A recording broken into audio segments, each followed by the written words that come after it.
কার কাছ থেকে টাকা নিতাম? এ বেটায় যদি সিএনজির বেটায় যদি টাকা আমাদের দেওয়ান লাগে 2 লাখ, এ বেটায় যাত্রীর কাছ থেকে নেওয়ান লাগতো না টাকা? সিএনজির ড্রাইভারও বিপদে পড়বো, যাত্রীও বিপদে পড়বো।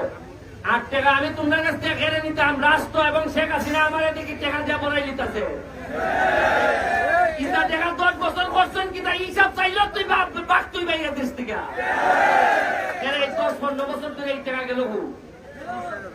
আমি দেখি মাত্র 4 মাসে জননেত্রী শেখ হাসিনা আমারে 29 কোটি টাকা বরাদ্দ দিচ্ছেন। কত কোটি? 2 লাখ টাকা দেওয়া যায় না সিএনজি রে। এর লাগে আমি নির্বাচনের সময় কইছিলাম মজা মারে মজা ভাই, আর আমরা খালি বলছা ভাই বুঝলাম নি। ওই মুখা প্রতিটা দাবে দাবে বাড়ি যাইব।